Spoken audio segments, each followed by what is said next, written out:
Waladdallin.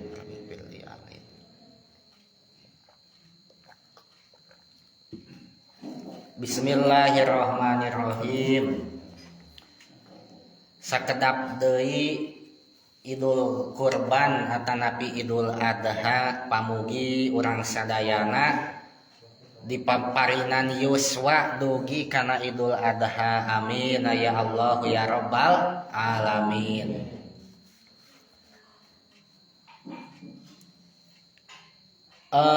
Yusanu disunatkeun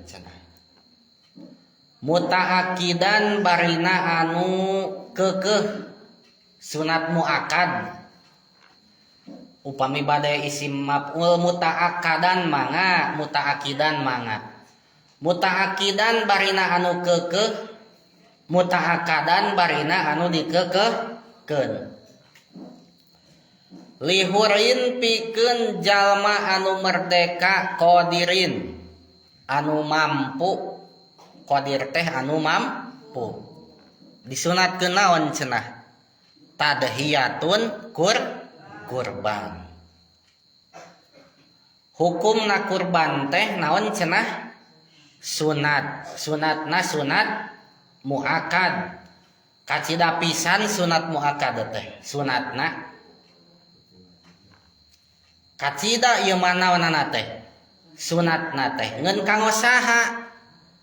Sunat pisan teh lihurin qadirin pikeun jalma anu merdeka anu mampu.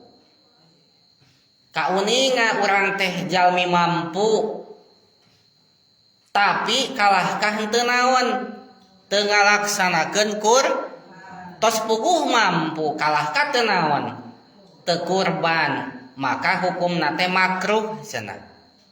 Jalma anu mampu kurban kalahkah teu naon? Teu kurban, margi hukumna kurban pikeun anu mampu teh sunat muakad. Upami sunat muakad mah hek ditinggalkeun eta teh makruh ninggalkeunana. Dengan catatan kange saha cenah? Kange anu mampu. Upami anu teu mampu mah teu disunatkeun, teu disupri ngalaksanakeun kurban. Naon cenah ogenan pagojali dalil Al-Qur'an tentang kurban? Naon dalil Quran tentang kurban? Margi orang mah jalmi mukmin, mukminat, jalmi orang beriman, iman ka Allah, iman ka para malaikat, iman kana kitab-kitab Allah termasuk kana Al-Qur'an. Nah, dalil Qur'ana tentang kurban nyaeta dina surat Al-Kautsar. Pasolli lirabbika wanhar. Surat ponoknya surat Al-Kautsar teh. Anu lengkap nama kumaha? Inna a'toinakal kautsar. Pasolli lirabbika wanhar. Inna syani'aka huwal abtar. Pasolli lirabbika wanhar. Upami murang kalih mah dari alajar keneh sok diparanyangkeun li na teh pasolli lirabb tah eta teh nying panjang pondok tekeng kieu pasolli lirabb tapi kana kumaha cenah pasolli lirabbika wanhar henteu panjang li na teh mah eta teh pasolli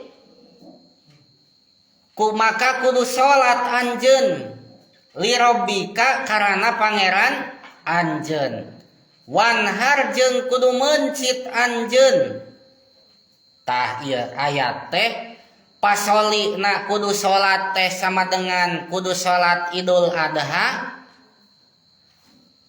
Nah beres salat Idul Adha wanhar pek ngalaksanakeun mencit kurban. Eta dalil Al-Qur'an teh surat Al-Kausar.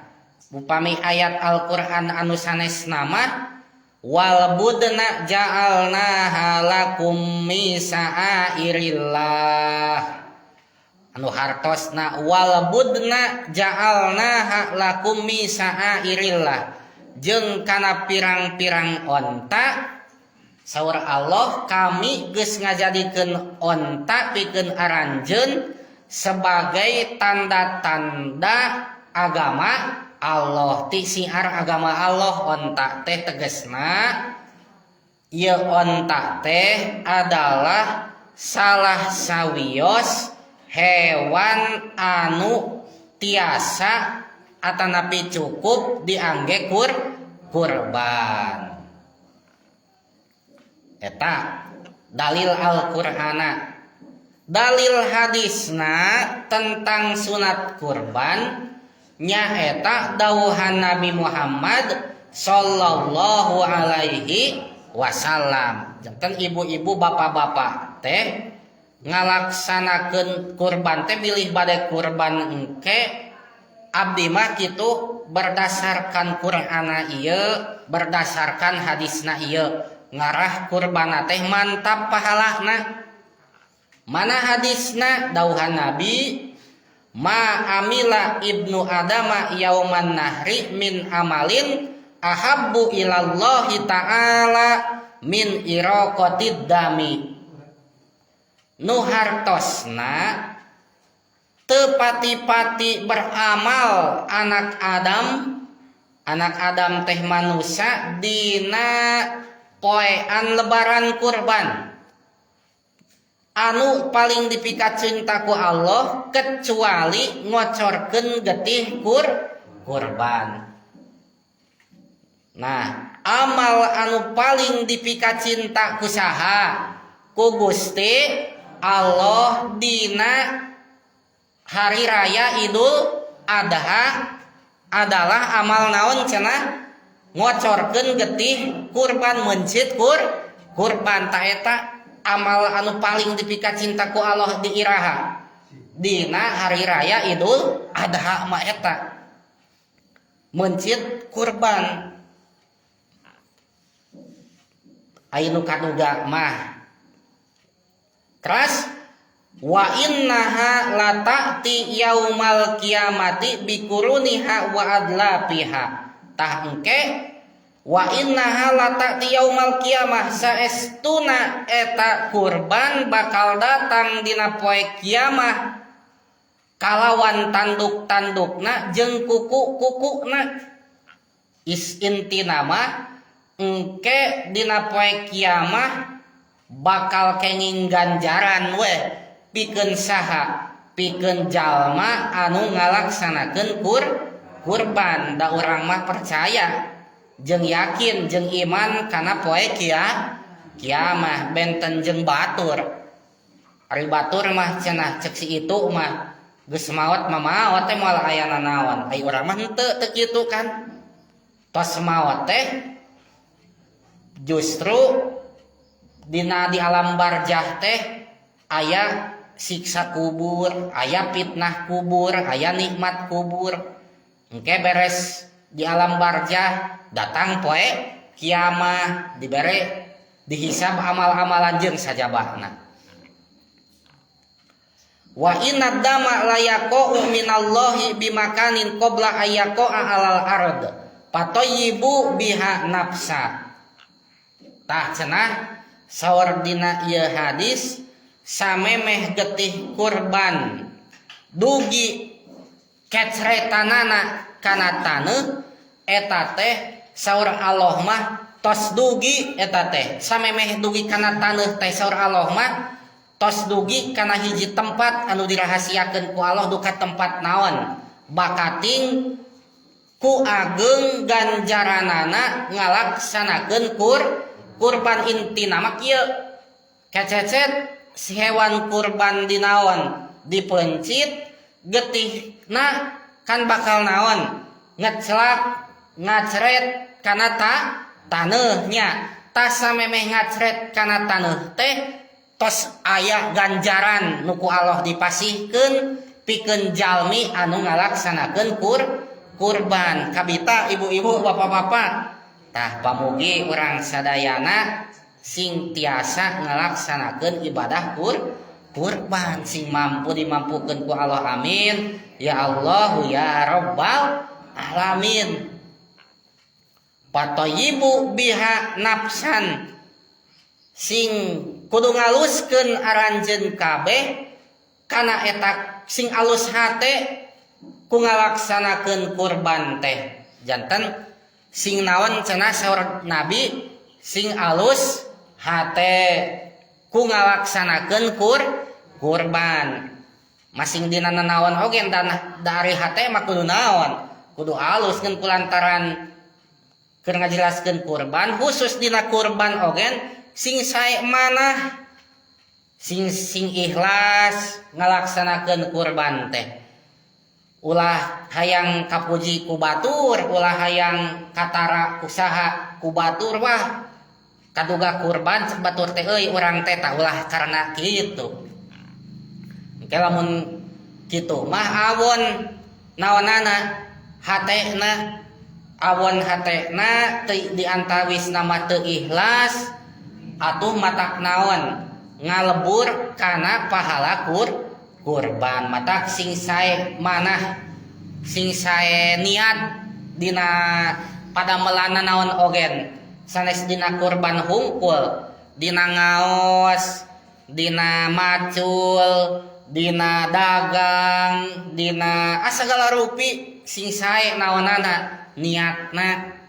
Lamun sae niat mah ibadah naon padamelan anu berupa dunia ogen bakal jadi amal akhirat. Terus teh macul katingali nama bapak eta teh, ngaramet ibu eta teh katingali na teh, tapi kulantaran macul jeung ngaramet na sae niat jadi amal akhirat macul jeung naonana ngaramet na.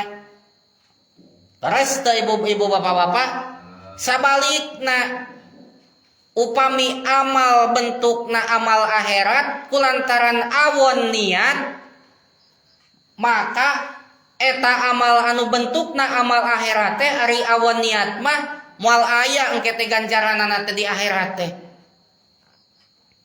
Si bapak eta teh salat, si ibu eta teh kurban, si bapak eta kurban, apan amal akhirat katingalina teh salat jeung kurban teh. Kulantaran awon niatna salat teh, maka gugur nawanana teh amal akhirat salatna teh jadi teu aya ganjaranana teh teh. Matak sagala perkara teh sing sae dina naon, dina niat. Da saur abdi sok dijelaskeun geuningan dina berbagai pangawasan sok mineng. Ngagiclek we saalit niat teh bisa jadi haram geuninganan. Padahal mah padamelanna mah sami. Si A midamel kitu, si B midamel kitu sami padamelanna teh. Ngeun peda si A mah sae niatna, si B mah awon naonana niatna. Tasok sanajan padamelan si A jeung si B teh sami kitu, kulantaran beda niatna, si B mah bisa jadi haram migawe kitu teh. Da goreng naonana niatna ari si A mah migawe kitu teh da sae niatna teu jadi haram pikeun si A mah. Tak dina qaidah usul fikih al umuru bimako sidiha, sagala perkara oge kumaha pamaksadan hate urang, kumaha niat urang. Urang teraskeun deui saur Nabi dina hadis tentang kurban keneh, addimu dohayakum fa innaha alas sirati matoyakum.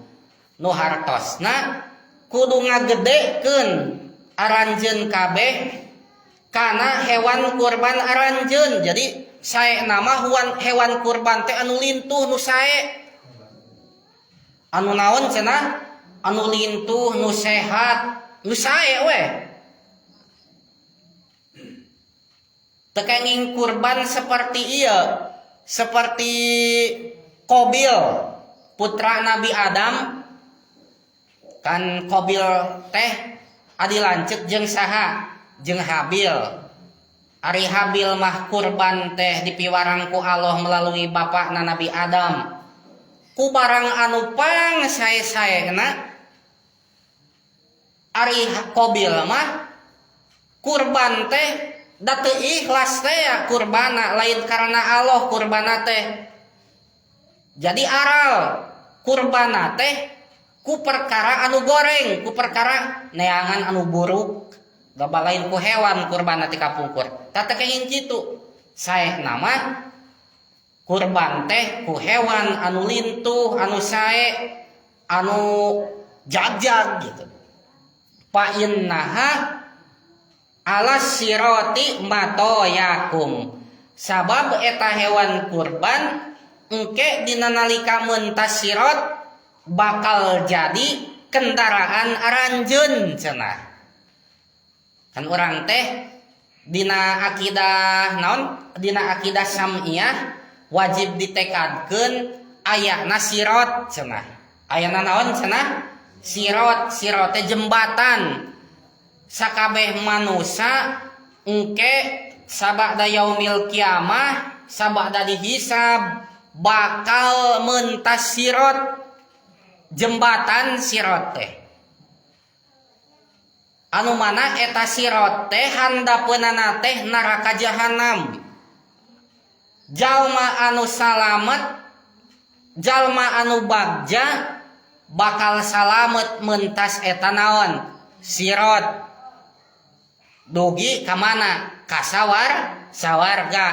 Kedah ditekadkeun kitu da aya berit, da aya dina Qur'an, dina hadisna. Sirat teh sok sanaos ku urang teu tiasa dibayangkeun kumaha-kumahana. Jalma anu cilaka bakal tikosewat dina naon teh? Dina nalika mentas eta sirat teh gebrus we kana mana? Kana neraka. Nauzubillahi min dalik. Anu ngalaksanakeun kurban mah insyaallah hewan kurban teh bakal janten kendaraan engke dina nalika mentas sirat. Kitu cenah ibu-ibu, bapak-bapak sadayana. Saterasna aya deui hadis Nabi ngajelaskeun bahwa Kangjeng Nabi ogen cenahnya ngalaksanakeun kurban ku 2 domba. Bahwa Nabi oge kapungkur ku ngalaksanakeun kurban ku naon? Ku 2 domba. Domba nate eta teh warna nate bodas campur hideung bulu nate. Bulu domba Nabi teh aya tanukan sae gararaga. Teras eta 2 domba dipencit ku panangan Kangjeng Nabi, maksudna make bedog henteu ku panangan Nabi, ngan bedogna di cepengan ku panangan Kangjeng Nabi anu mulia. Tah Nabi mah cenah mencitna teh nyebatkeun jenengan Allah, nyebatkeun bismillah, teras ngucapkeun takbir. Tah kitu cenah ieu hadis-hadis tentang ngalaksanakeun kurban. Qur'ana tos aya dijelaskeun, hadisna aya. Pamugi urang sadayana sakali deui teu waleh-waleh ngadoa ka Allah sing tiasa ngalaksanakeun ibadah kurban. Amin ya Allah ya Rabbal alamin. Anu salajeng nama lebar waktu ka dieu teh rada tebih sakedap teuing mah lebar lengkah nya. Hukumna cek tadi teh kurban teh naon? Sunat kanggo anu mampu. Sunat teh sunat kipayah. Sunat naon cenah? Sunat kipayah. Tah kedah terang hiji-hiji naon ari sunat, naon ari kipayah. namina teh tasawur heula teras bakal tasdek lamun cek dina ilmu mantek mah. Lamun henteu tasawur moal tiasa tasdek. Tah hukumna kurban teh sunatna sunat kifayah. Naon ari anu disebat sunat? Anu disebat sunat nyaeta upami dipidamel bakal menang ganjaran, bakal menang pahala.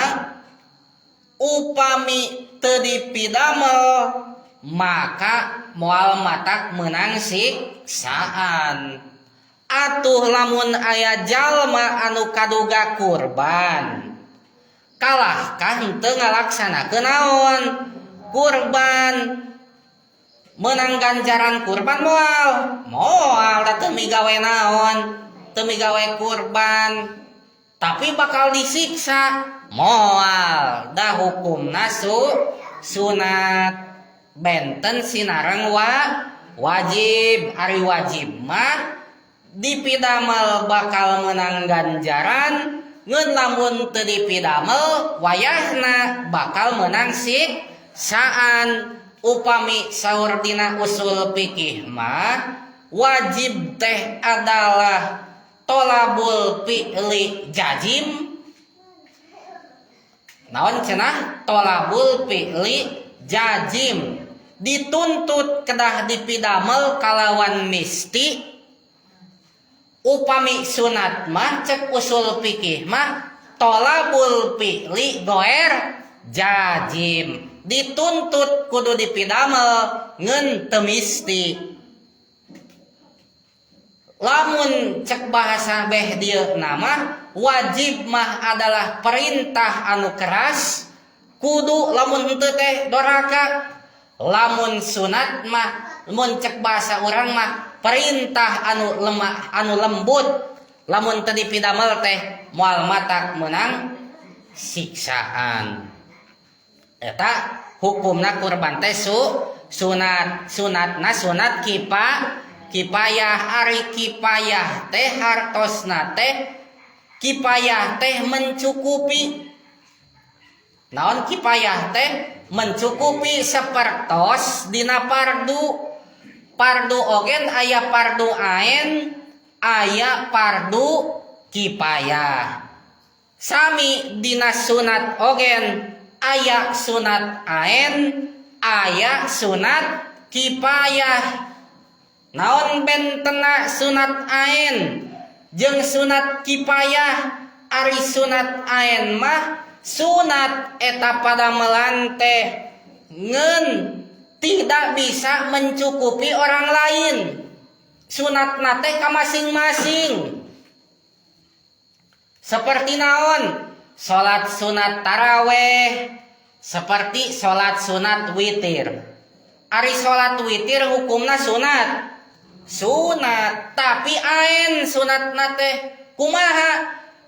Jalmi anu ngalaksanakeun salat sunat witir teu bisa mencukupi, teu bisa menanggung ka jalma anu henteu salat sunat witir sugan kieu sok we maneh mah teu salat witir ogen keuneu kukuring diwakilan teu tiasa kitu. Anger we anu teu salat sunat witir mah moal meunang ganjaran jeung moal meunang gugur dituntut tina sunatan. Anger we. Aya deui sunat naon? Sunat kifayah tos dibahas asana mah kapungkur mun aremut keneh mah. Sapertos adan. Adan kalabat sunat naon? Sunat kifayah seperti kurban. Nu adan teh cekap saurang. Sa masjid teh sanaon teh? Satu kali untuk sholat berjamaah sa golongan untuk berjamaah eta teh. Nu adan teh sajalmi we. Ba ayeuna bade netepan isya sajalmi nu adan teh. Kumaha anu sanesna anu teu ngiring adan? Kenging ganjaran pasunatan, kenging ganjaran pasunatan adan sanaos henteu ngalaksanakeun adan disunat kifayah adan ogen. sapertos kurban ogen sunat kipayah ngeun kurban mah sunat kipayah nate kangge ahlul bait cenah ahlul bait teh kangge kulawargi kangge saha kulawargi hiji tah kurban teh sunat kipayah teh kangge sakulawargieun misalkeun kieu abdi sakulawargi teh aya genep katujuh abdi nya dina kakak teh dina kartu keluarga teh abdi mah aya 7 anu kurban teh abdi nya nu naon teh nu kurban teh abdi tah maka abdi ngalaksanakeun kurban itu ngipayahan nyukupan kangge kulawargi abdi anu genep deui kitu maksudna mah. Jadi kurban teh sunat kipayah hukumna teh kangge saha kulawargi sanes sunat kipayah kangge salemureun sanes tapi kangge kulawargi hiji tah catetan anu kadua kurban teh sunat kipayah teh bimakna sukutut tolab lain husulus sawab naon cenah sunat kipayahna kurban teh bimakna ngagugurkeun disuprih sunat ti kulawarga nu sanes bimakna hasilna ganjaran ti kulawarga anu sanes. Jadi kieu mun dicontohkeun mah abdi kulawarga teh aya 7 nya ka 7 teh termasuk abdi anu kurban mah abdi ngalaksanakeun kurban mah saha abdi hungkul tah maksudna sunat kipayah teh bimakna sukutit tolab gugur disuprih sunat kurban ti kulawarga abdi anu henteu kurban kulantaran kurban teh entos ku abdi nya maka istri abdi mah jadi teu sunat kurban teh kitu tah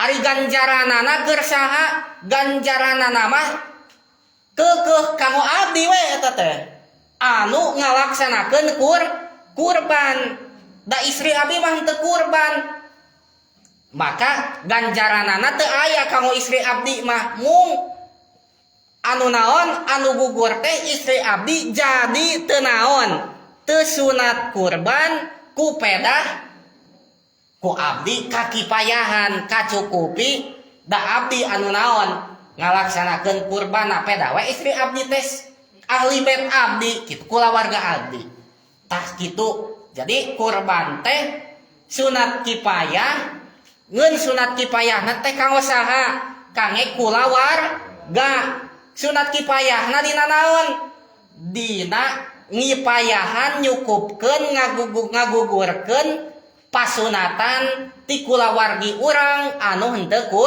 kurban dina hartos jadi teu sunat kurban kumaha cenah hoyong kurban istri urang teh nya teu naon kitu abdina kurban istri abdina naon deui kurban saya pisan eta nya teu naon saya saya pisan kitu oge ari ieu manaon teh ari beunghar mah ari gaduh mah teu naon tong dihalang-halang ulah kieu adat cenah naon geus ku salakina keun we pamajikanna mah keun ari hoyongeun mah jeung bogaeun mah naon teh kitu teu naon ganjarana masing jadi kitu ari dina kurban mah benten jeung dina adan aya dina adan mah keun urang atuh nu adan teh ieu adan deui asa teu pantes ari kitu mah dina adan mah kitu tah kitu we pangintennya